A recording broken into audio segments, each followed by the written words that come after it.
You're listening to Carbon Removal Newsroom, a weekly show about current events in the world of carbon removal, from technology and innovation to policymaking and job growth. Brought to you by Nori, the carbon removal marketplace.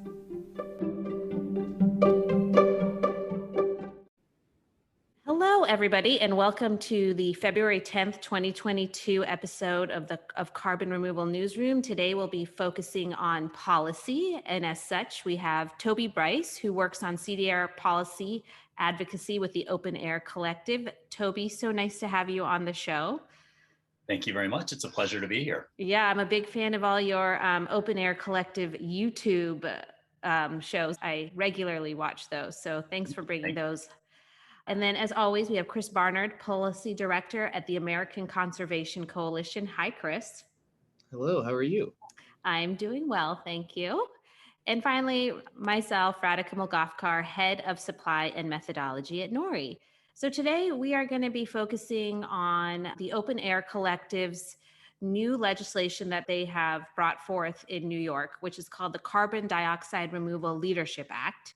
It was brought to the Assembly in January of 2022 by Patricia Fay and State Senator Michelle Hinchey. And it is a proposal that's aimed to use public procurement of carbon removal to help meet the state's emission reductions goals by purchasing enough removals to cover the hard-to-abate sectors by 2050. So it's a big bill with really big goals. And I think anyone who listens to the show thinks that that's important. Under this law, the state will use kind of a novel approach of auctions to purchase measurable and verifiable removals. And the legislation also mandates that the community benefits and job creation factor into the auction. So they're also trying to make sure that historically marginalized and communities that have been forgotten in the old economy are given front and center in terms of their voice and in terms of their ability to interact and be part of this economy as it moves forward. So it was developed by the OpenAir Collective, which is really cool because it's a grassroots online climate advocacy community. That's an amazing use of technology, I think, and goes to the heart of what Nori loves too, which is kind of the de-finance, decentralized world. So with this introduction, I'm going to let Toby kind of tell us a little bit more about the bill, who developed the policy beyond, just OpenAir Collective, who within the group did, and maybe also walk us through an example of how he thinks it will work. So Toby, take it away. Absolutely. Well, thank you again for having me on here. I'm a big fan of the show and regular listener, so it's an honor to be here with you today.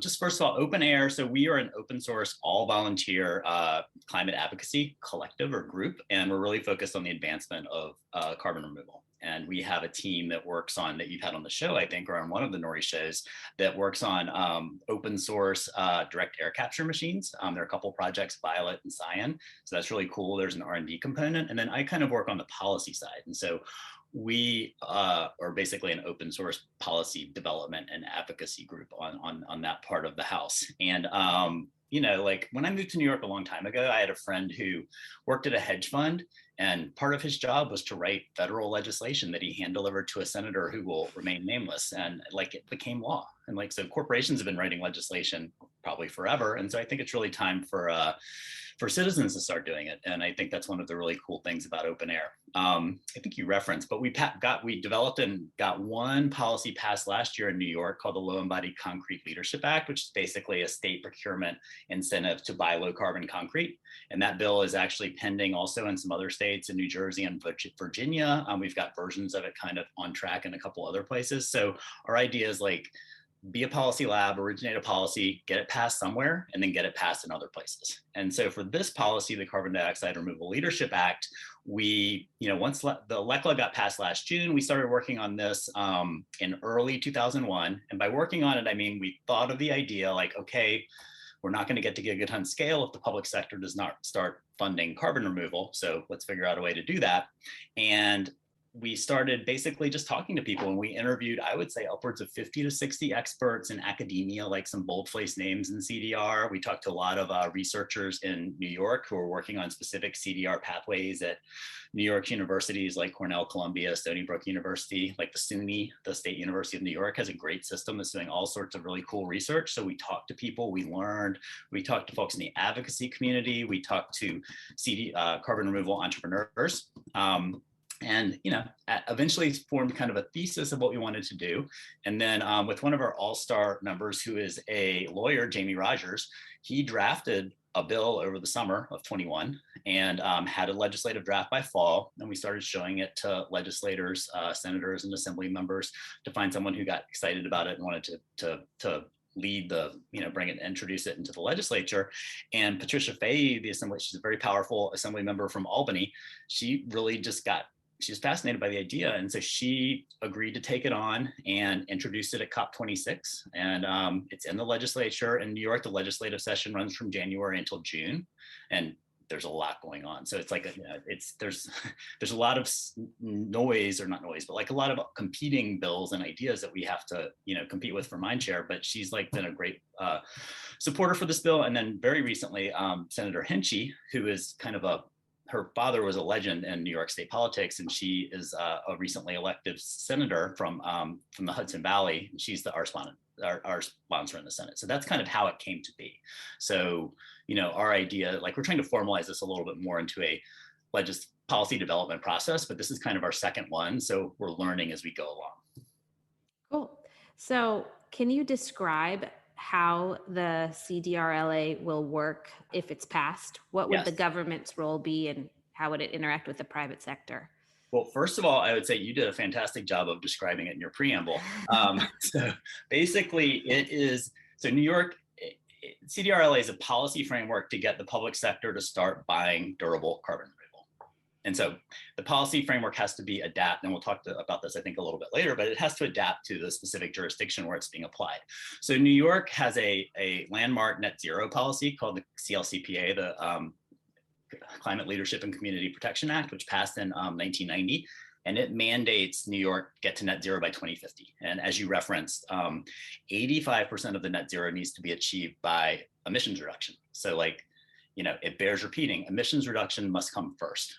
We must put the lion's share of our resources in confronting the climate crisis into emissions reduction. And in New York, we're kind of fortunate that that's been codified at 85%. So we need to reduce emissions by 85% based on a 1990 baseline, which is 410 million tons of carbon CO2 equivalent. But the remaining 15%, the hard to abate emissions as they're defined in the legislation, need to be offset. And there is kind of a relatively weak compliance framework that's in the existing legislation that we are kind of trying to take a pencil to and write a policy alongside the CLCPA, because we're not trying to rewrite this landmark climate legislation that gets New York starting to buy durable carbon removal with a 2050 target of this 15%, which is 61.5 million tons. So as you point out, the volumes are pretty significant. We are starting out very small because as everyone in the space knows, the supply is constrained right now. So we're starting out in 2025, the state is mandated to buy 100,000 tons of durable CDR, and it's standards based. So we have additionality, durability, verification, MRV, and then equity that are kind of the key standards in the bill. And so the state is basically applying these standards against a pool of submissions based on a reverse auction mechanism that you pointed out earlier. And bids will come in and the state will decide what carbon removal to procure. And the reverse auction has in 2025 has a cap of $350, which is the maximum average price per ton the state can pay, which means basically the state has a $35 million budget to buy 100,000 tons of durable CDR. And our durability threshold is 100 years in the bill. And it's a transparent public process. The winning bids get published, just like our pioneer friends at Stripes do. And then the winning CDR suppliers have a 10-year delivery period. And there's a preference in the legislation for CDR that gets delivered more quickly than 10 years. So it doesn't have to get delivered in 2025, which I think kind of mitigates a little bit the supply question, because I think we're kind of we're not in a good place, pardon my language, if we can't we need to scale CDR to have any chance of getting to gigaton scale. So like, hopefully these numbers will be achievable. There's more I can say, but like, I want to focus on what you want to talk about. Yeah, well, I want to bring Chris into the conversation and kind of get your perspective on using government procurement as a way to grow an industry. Hey, well, for once, I'm not the one talking the most on this podcast, which is honestly great for me because I like listening, and that was really interesting, Toby. Thank you for that. I think kind of the interesting thing about government procurement, typically kind of from a conservative perspective, is that the most important thing in a market obviously is competition. And when a government chooses projects without real competition in terms of the projects it chooses, that's where real problems start to emerge. And the kind of interesting thing here, as Toby mentioned, is it's based on this reverse auction system. And if you look at the UK, they did that for their offshore wind industry to huge success. And it's actually a very market-based way of doing it because it drove down the cost of wind because you're kind of basically forcing suppliers to compete for what they're willing to provide this project at for the lowest price that the government would be willing to pay for it and that they would be willing to do the project for. And so that's actually a pretty market-based, sensible way of going about it. And so honestly, I'm not that opposed to that idea. I think the one question to kind of consider is obviously technological carbon dioxide removal is a lot more expensive than natural CDR. And there's a question to be had about what is serving taxpayers the most with the money that the government has. Is it the technological kind of route with the promise that in the long run you will be able to bring that price down enough to be competitive? Or is it really just trying to reduce emissions as quickly as possible with the adaptation benefits that natural climate solutions have as well, like being able to withstand storms and reduce flooding and all that kind of stuff? And so I think there's a valid question to be had there, but insofar as a way of doing government procurement, I don't think this is a bad policy. So Chris, you were going exactly where my brain went for, obviously Nori does nature-based, soil-based carbon removal. And so I was wondering, Toby, I know OpenAir is about durability and all about longer term permanence, but how did you balance what I think are somewhat competing interests of taxpayer dollars spending more for more durable carbon removal versus maybe spending less for current carbon removal, and also allowing that money maybe to be used in for other types of environmental mitigation? Yeah, I mean, these are great questions. And Chris, I really appreciate your perspective on this because thank you for liking our reverse mechanism. I mean, there's a lot to say. First of all, we try to stay away from the nature-based versus engineered distinction and really focus on the characteristics of the specific CDR pathway. Again, additionality, durability, verification, and equity. One, I think, key point is basically every quote unquote engineered CDR pathway is nature-based. It's based on some sort of natural process, whether it's a mineralization or what have you. So and pretty much everything except a very naturalistic planting of a tree is engineered on some level. And it's actually, it's quote unquote technology of humans planting that tree. So I think it's really important to focus on the characteristic of the specific CDR pathway as opposed to the sort of commonly applied labels. In terms of the durability, we feel like there's a really gap in the solution set for durable carbon removal. I think that they're the nature-based solutions. Sorry, I just did it. But reforestation, afforestation, regenerative agriculture are obviously all super important for a variety of reasons. They also deliver all sorts of non-ton measured ecosystem services and other benefits. So I think that personally, there are other policies that do and should incent some of the scaling of those solutions. We just think there's a gap on the durable side. And we had a lot of people who wanted us to do 1,000-year floor on the durability. And that would really, limit the potential solution set. But we did want, New York has a very robust agricultural sector. We have a very robust wood product sector. And so we wanted to also provide an opportunity for solutions like biochar. I don't know how familiar you are with, the general pathway, but enhanced rock weathering using quote unquote rock dust, ground up basalt as a soil amendment, which is a soil-based solution, which can benefit farmers. And as Nori Wells knows, farmers conveniently have ways to spread powder on their fields already built. So like, there's an existing delivery mechanism that we think has a lot of scale potential. So we wanted the policy to be able to accommodate those. And so like we just really tried to focus on creating a standards-based policy that's not picking winners, and it's just letting the market and let innovation and let competition and let science deliver the best results. And I'm all for, and we need to be doing more, spending more. I'm all for a policy to incent, afforestation and reforestation, and also the preservation of existing forests. But most of those things, avoided deforestation doesn't balance out a ton of emitted CO2. So like we really wanted to focus on pure removals that are going to balance tons of emitted CO2. So Chris, can you imagine a type of legislation like this gaining traction in the federal government? Is it got enough of a free market spin that Republicans would feel comfortable with it? So here's my pitch, and thanks for bringing that up. I approach this from a philosophical perspective that might be slightly different from like the average conservative / Republican. My view is that when it comes to climate change and carbon emissions, we expect individuals and private companies to be held accountable for their emissions, right? I don't think the government is any different. I think the government acts as an actor within the broad market space. And so I think that the government's own emissions related to its activities, I mean, I'd want the government to have fewer activities than it does, but insofar as it does have activities, those should be taken into account because there is a social cost of carbon.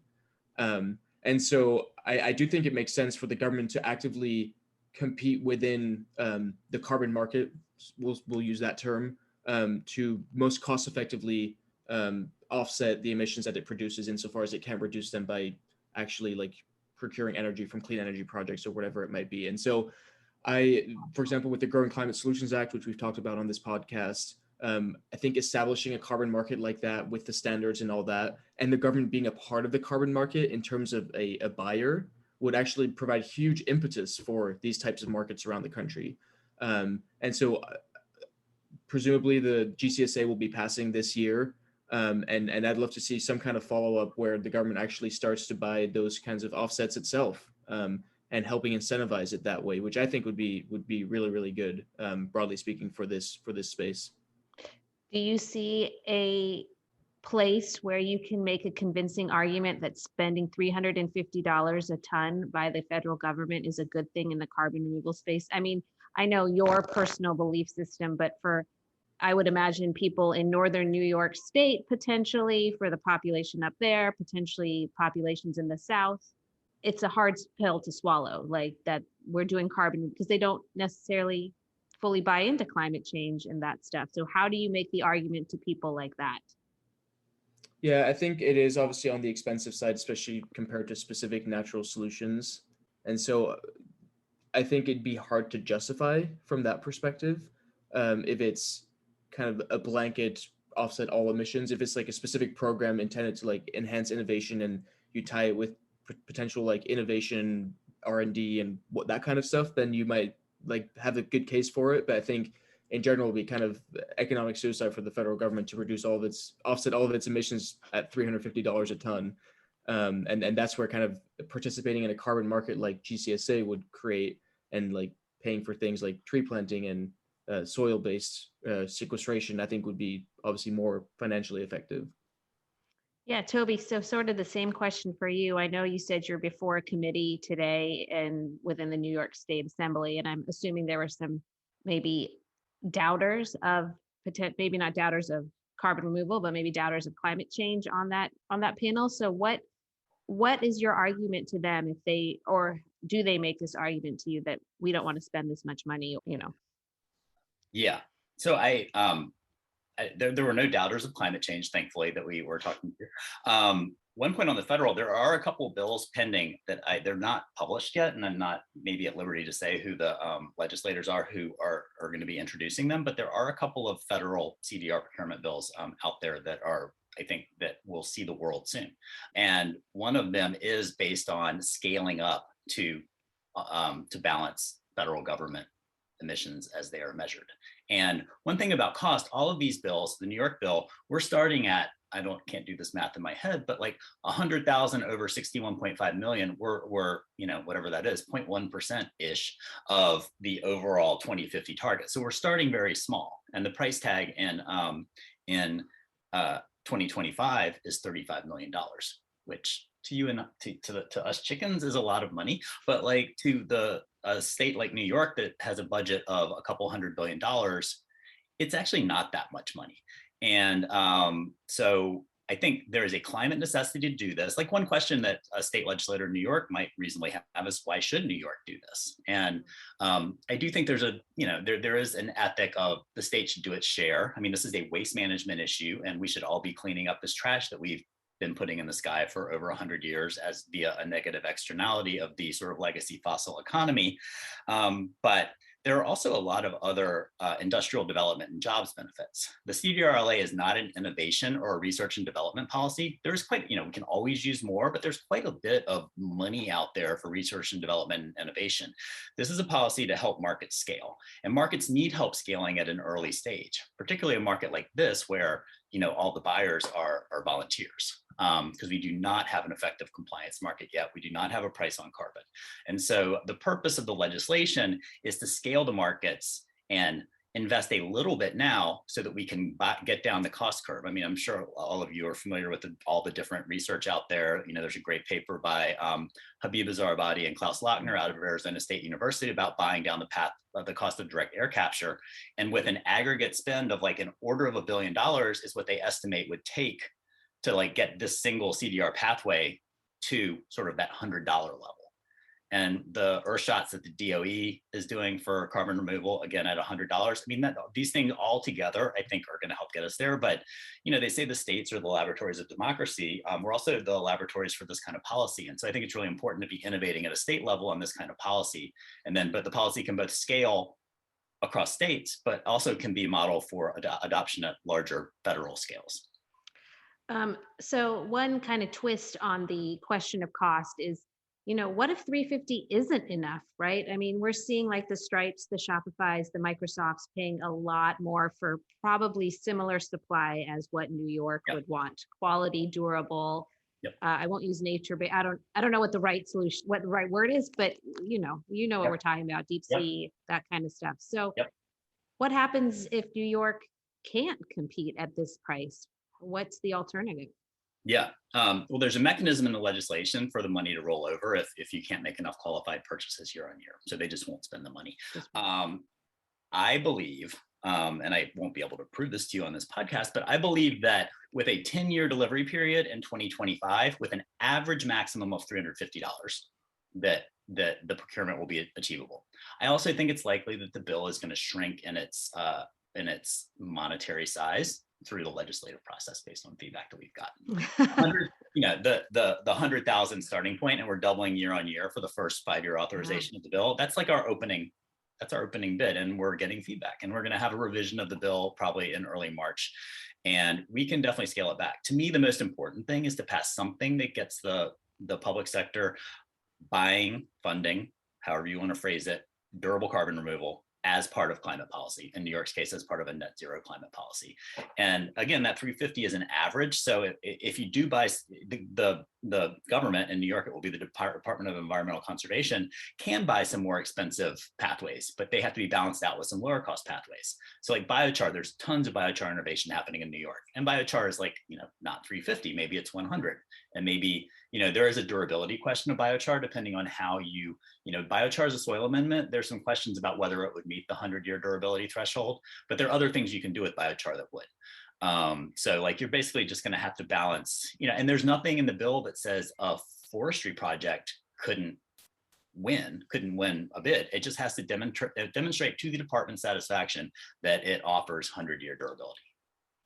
Yeah, the tough nut, which I won't go down the path of verification and monitoring, because that could be a whole another 2-hour conversation. But Chris, so curious from your perspective and instinct, how bills like this could scale across the country. In what types of things would you tell OpenAir to think about as they're thinking about places in the South or other areas of the country that might be less open or don't have net zero goals, like New York? Yeah, I think it's a really good question. And when you're looking at states like Texas being a very good example, um, where kind of some of the members who are leaning somewhat into climate change, like for example Dan Crenshaw, but he leaned in it from a distinct like oil and gas perspective, saying we need carbon capture and storage to make sure that we like keep the economic benefits, but also like protect the planet, et cetera, et cetera. So I would say that you have to sell it as a benefit to their economies. And in the case of Texas, especially, and this goes for most kind of like fossil fuel producing states, they're really worried about what all this clean energy stuff is going to do to their core industries. And they're really hoping that carbon capture is kind of their silver bullet to prevent their economies from kind of losing this huge chunk. And I think it's like similar reason why Exxon is pouring like millions, if not billions, into research on this and all that kind of stuff. And it's really kind of their go-to. So I would say trying to sell it as a benefit that if this innovation really takes off, it's the single best way for their states to continue their energy production, but without kind of the climate negative impacts of it and all that. So I think that's probably kind of the way to approach it. But I think even with that, it's probably a pretty big lift. Yeah, do you think that legislatures in states like Texas would buy into developing nascent industries rather than trying to save old industries, building on the new technologies, creating new opportunities, or is that a bridge too far when you've got a huge oil and gas economy? Potentially. I mean, it depends if those industries would be Texas-based industries. I mean, this is the way kind of states think, and especially state legislatures. They're thinking about this from like how it benefits their specific state. So if Texas is like offering these opportunities and all the companies with these nascent technologies are non-Texas based, what's the point for Texas, right? So if there's companies within Texas that could like create new jobs there, could leverage this innovation in the state, then potentially, but you have to kind of really almost make that patriotic state argument.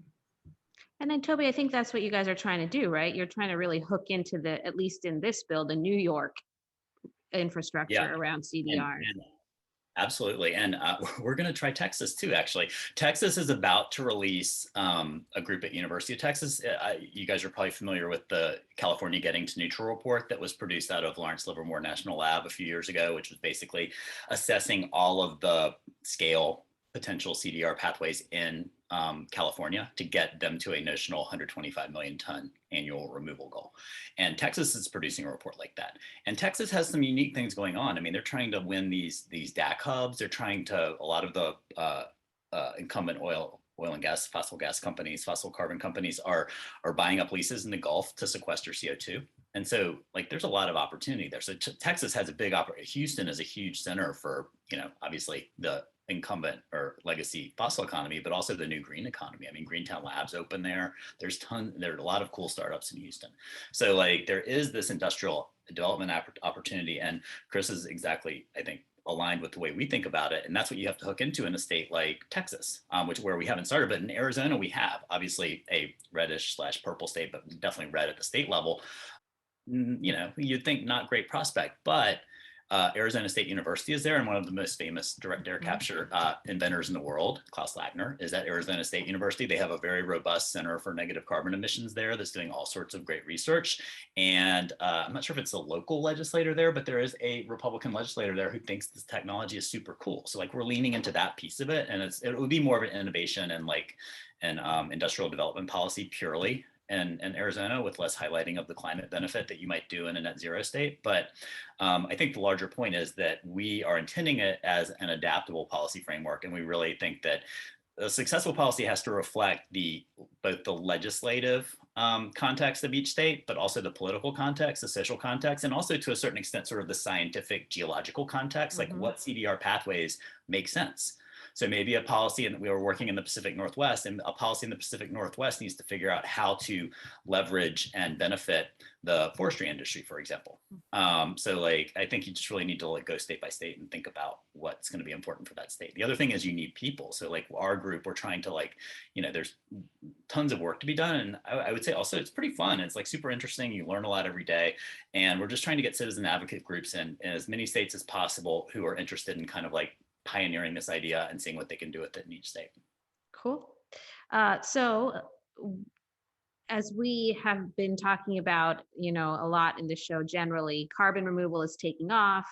There's a lot, obviously, of conversations around net zero approaches. So if governments don't step in to regulate the market at an early stage, what do you think will happen? And so, Toby, I'll start with you. And then, Chris, maybe you'll just deny the premise of the question that the government should regulate markets. I don't know, but we'll get to you second. Well, I mean, are you by regulate markets? So you're saying no government procurement policy like CDRLA, no price carbon. If we don't get legislation passed of some sort to either regulate the carbon markets through what would be more traditional mechanisms like what has happened in California, or potentially like procurement where at least the government is involved, what do you see happening to the carbon markets in like the next 10 to 15 years if it's strictly voluntary, no government? They'll stay small. I mean, like and we're not going to get to gigaton scale. What about you, Chris? I'm going to just add one thing that I wanted to say earlier, but I forgot about actually. I think one of the big issues, and there's a really interesting article in The Hill I read earlier today about how all these climate policies won't really matter much if we don't do something about the permitting process around them. Mm-hmm. And I think in particular for carbon capture projects, there's a lot of issues in terms of the permitting and kind of the regulations around it, and it's just very convoluted, and it's a huge drag on innovation and on kind of the industry scaling in the market.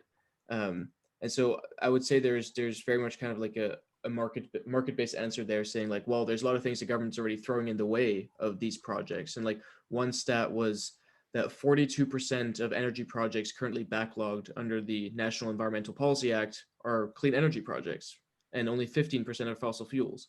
And so it's kind of paradoxical that these environmental regulations are the ones holding back these clean energy projects. And so I think there is appetite in the market to do these kinds of carbon capture projects. And you kind of see that with some of the investment that's happening and like Elon Musk, like his funding and all that. I think one of the biggest things we can do is actually make it easier for them to actually do that. And then I'm not at all against kind of ideas like these auctions and R&D and all that kind of stuff to help leverage these nascent technologies. But I think even if you throw billions of dollars at it, it's not going to do much if it takes 5 years for every application to be processed by the government.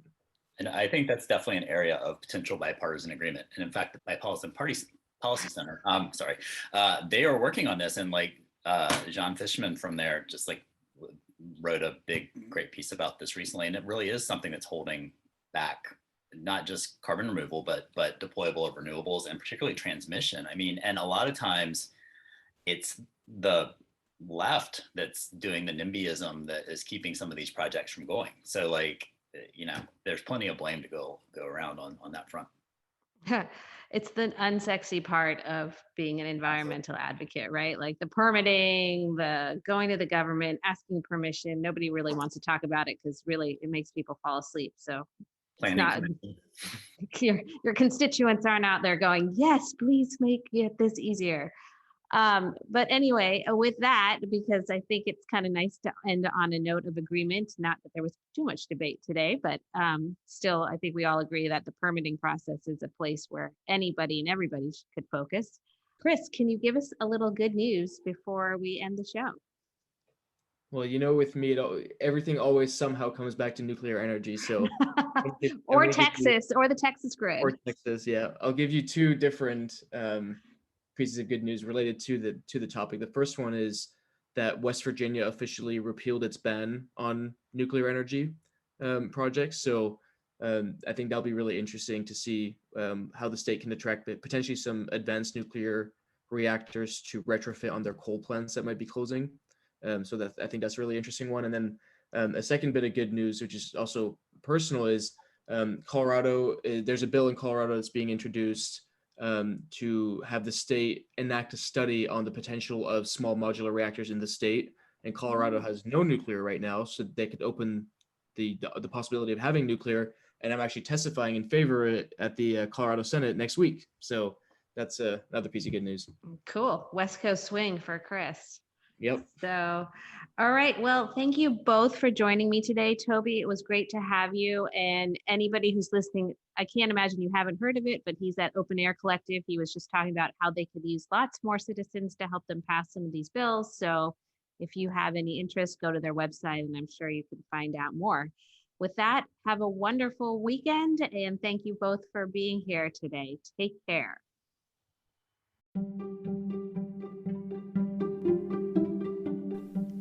Thanks so much for listening to Carbon Removal Newsroom. If you like the show, the best way you can help us is by giving us a great rating and review in Apple Podcasts, following the show on Spotify, and by sharing the show on social media. Tell your friends and help us spread the word about what's happening in the world of carbon removal.